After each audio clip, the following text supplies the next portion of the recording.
শীতের নতুন ফুলকপি দিয়ে মাছের ঝোল একবার এইভাবে বানিয়ে দেখুন, খেতে কিন্তু অসাধারণ লাগবে। এইভাবে একবার মাছের ঝোল বানালে বাচ্চা থেকে বড় সবাই কিন্তু খেতে খুবই পছন্দ করবে। এটা কিন্তু বানানোও খুব সহজ। চলুন তাহলে এই সহজ রেসিপিটা শুরু করা যাক। তার জন্য আমি এখানে নিয়ে নিয়েছি রুই মাছ। আপনারা চাইলে যে কোনো মাছ দিয়েও কিন্তু এই ঝোলটা করতে পারেন। মাছের মধ্যে আমি এখন সামান্য পরিমাণে লবণ আর হলুদ দিয়ে মাছটাকে ম্যারিনেট করে নেব।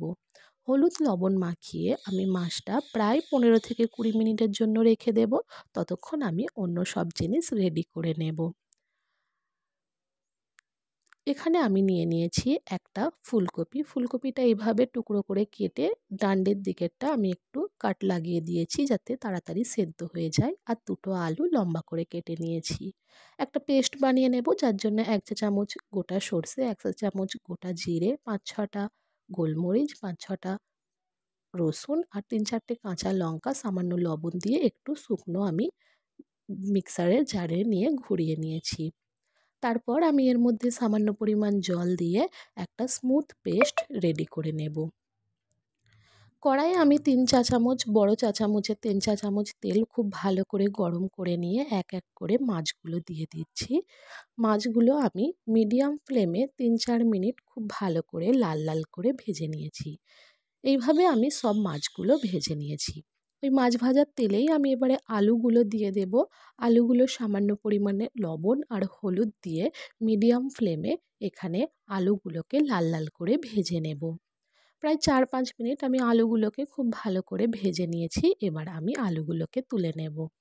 ওই একই তেলে এবার আমি ফুলকপিটা ভেজে নেব। ফুলকপি ভাজার জন্যও আমি সামান্য পরিমাণে লবণ আর হলুদ দিয়ে ফুলকপিটাকে লাল লাল করে 5-6 মিনিট ভালো করে ভেজে নেব।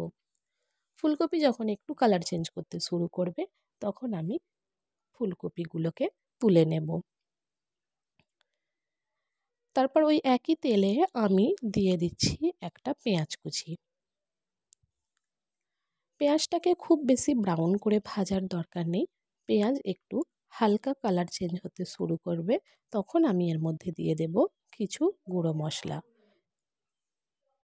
দিয়ে দিলাম স্বাদ অনুযায়ী লবণ, 1/2 চা চামচ হলুদ গুঁড়ো আর 1/2 চা চামচ কাশ্মীরি লাল লঙ্কার গুঁড়ো।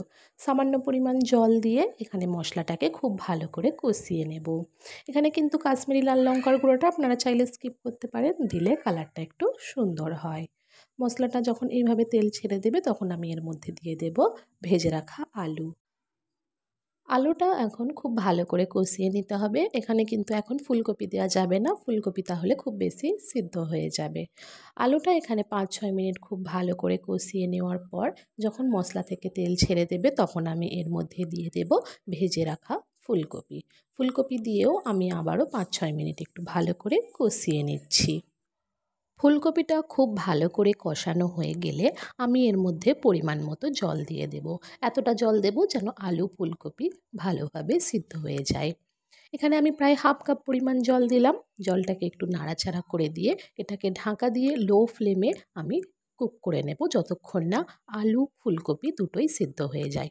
5-6 মিনিট পর ঢাকা খুলে নিয়ে আমি এটাকে একবার নাড়াচাড়া করে দিয়ে এর মধ্যে দিয়ে দেব সর্ষে, কাঁচা লঙ্কা, জিরে যে পেস্ট বানিয়ে রেখেছিলাম সেটা দিয়ে দিলাম।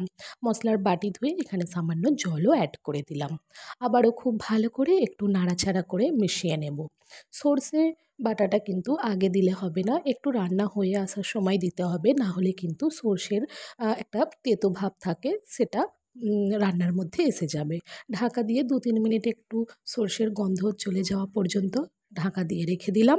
তারপর ঢাকা খুলে এর মধ্যে আমি দিয়ে দিলাম লম্বা করে কেটে রাখা টমেটো।